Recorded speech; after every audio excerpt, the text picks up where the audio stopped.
You ever watch a dream manifest? Real life. It's nothing like it. DC2. Hello everybody, welcome back to my channel. My name is Tori, and what I'm going to do right now is I'm going to bring you guys a piece of information that I feel is extremely important for everybody who's looking to join Motor Club of America, okay? Now this information you guys aren't going to find on YouTube most likely. I haven't seen no videos or nobody putting this stuff up, and I feel like this stuff is very important. The history of our company, you guys need to know about this because you guys are going to have to explain this to everybody like I do when people ask me questions. So you guys want to know, be on top of your game. When people call me on the phone, I give them a brief history of the company. But what I'm going to do here is I'm going to break it down even more in depth for you guys, you know. So, like I said, you guys, a lot of people aren't focusing on this stuff, and this is what a lot of people want to hear, because I remember when I first started, I wanted to hear about this kind of stuff, I didn't want to hear about the money and stuff all the time that people are making, even though the money looks good and all that, but, I want to hear about the history, I want to hear the background of this company. So I'm about to give you guys all of that and some. All right, now, if you guys go to Google, you guys can, you guys got a really deep, dig for this stuff, but you guys will find this stuff, and it's where I found everything. So, with that being said, guys, I took like a minute for this intro, but with that being said, here we go, okay? So basically, guys, everybody knows Motor Club of America was founded in 1926. Well, that's what people say. Motor Club of America was founded in 1926, and the truth behind that is, no, it wasn't founded in 1926. What happened was the Green brothers, William, David, and Samuel Green, what happened was they wanted to find some kind of auto coverage for automobiles, because around that time in 1926, automobiles were fairly new. So they wanted to find some kind of, coverage to help people on the road and all that. So, so they started doing this for a little bit, and, in 1933, they came up with a name because, by this time, the company, their services were starting to expand so much that they're like, we need to, come up with a name and start, doing more things. So they came up with the name, the Automobile Association of New Jersey. And so in 1933, this company, the Automobile Association of New Jersey had expanded to over 13 states. They were starting to, expand everywhere by this time, So, then, they were getting like their buzz up or whatever the case may be. And then in 1958, Motor Club of America, they changed the name to Motor Club of America. So then you had Motor Club of America, the insurance company, MCAIC, Motor Club of America Insurance Company, and Motor Club of America. They both partnered up together and everything. So, basically, as the years go on, Motor Club of America, an insurance company and everything, they're doing well, they're making money, they're opening up hospitals, they're opening up, all these different things and stuff like that. They're putting money into all these different things, and they're doing great up until 1972. And like I said, this was based out of New Jersey originally. That's where the Green brothers were from. Paramus, New Jersey is what it was. And in 1972, what happened to Motor Club of America, which ended up being, something that really hurt the company. In the business, there's some downfalls that occur, and the business has to build itself back up and everything. But in 1972, what happened was New Jersey had passed something called the no-fault law. So what I want to invite you guys to do is to go look that up, what the no-fault law was. And basically, what happened was, it started to be the downfall of Motor Club of America because, everybody had to be covered under Motor Club of America, and so they started to build themselves in a hole with all these different people trying to be covered and all this, this crazy stuff going on. Ended up being a downfall. They ended up getting themselves into a bind because of this. Like a large financial state. They were in a large financial state just because of what happened in 1972 with the tax law, or with the no-fault law.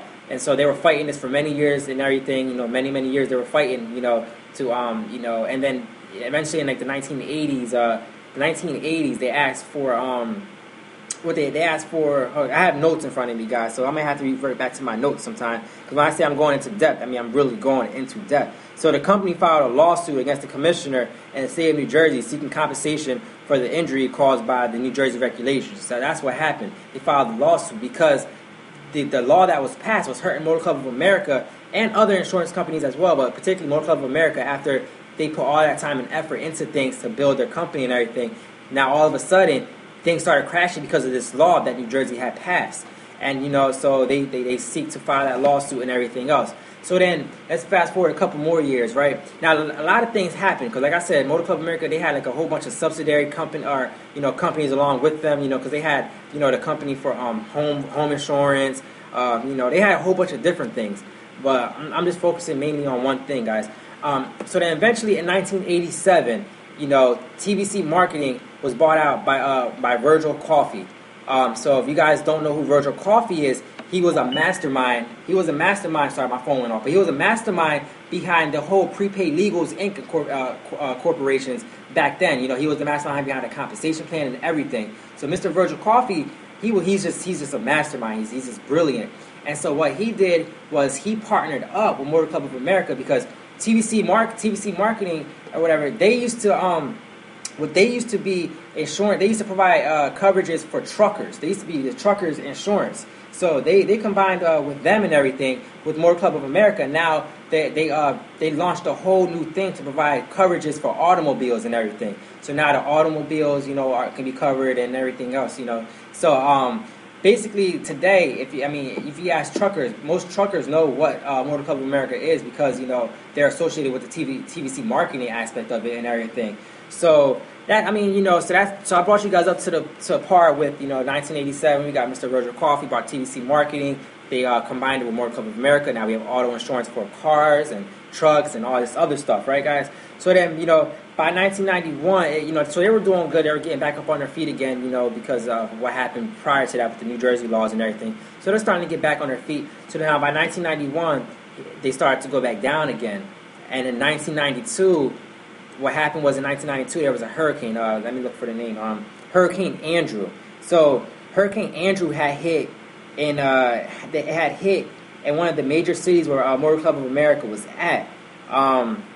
It was like on the South Florida coast. So eventually the Motor Club of America Insurance Company, they were wiped out. They were wiped out by all the losses and caused by the storm. And they were placed in receivership.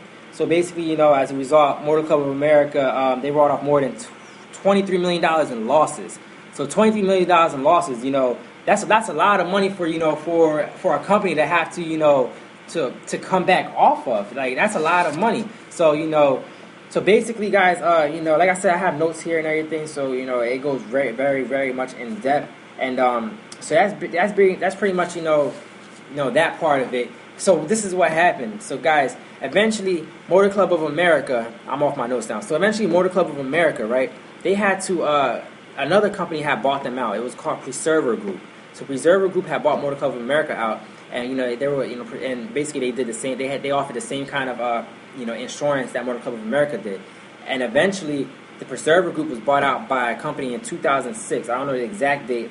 April 10th, 2007. I'm sorry, 2007. It was called Tower Group. So the Tower Group bought out Preserver Group, who had bought out Motor Club of America.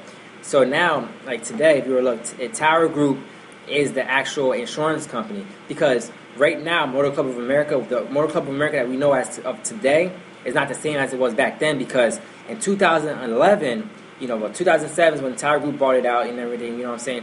So then, in 2011, in October 2011, this is basically where we're at today.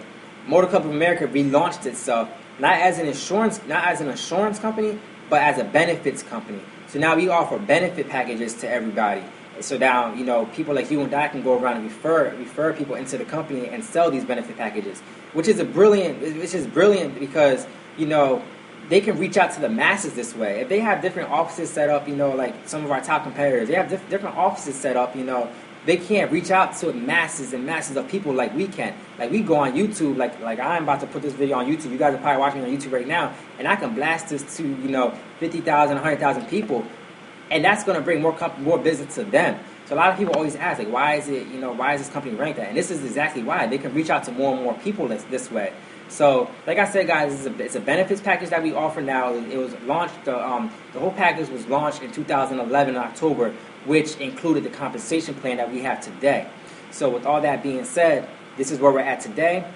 Motor Club of America, the benefits packages we have to offer. This is why we, when Virgil Coffee, like I told you guys earlier, when he was the mastermind behind the prepaid legal and all that, this is why we have in our company today in the benefits package. This is why we offer the legal defense for an attorney to defend you up to like $2,000 and everything. This is why we offer all that, because all this was in place back then, because these brilliant guys, he put all this stuff into effect already, So Motor Club America has a lot of history in it, and you guys need to take the time out to do your research, look it up, let everybody else know about this company, because honestly, people want to know the history about the company.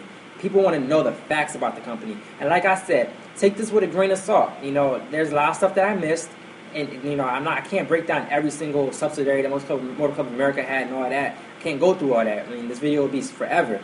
So I just want to bring you guys that short clip. And if you guys have any questions whatsoever, just email me. My email will be down below in the description.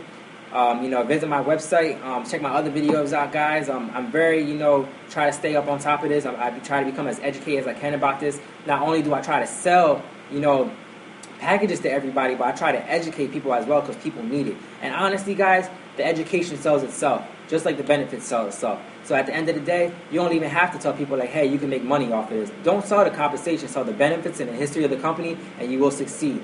Once again, guys, if you have any questions, just email me. My name is Tori. I'd be more than happy to talk to you guys. All right, so just get educated. That's all I have to say. Just get educated, and you'll be fine. All right. Once again, my name is Tori. I'll talk to you guys later. Thank you.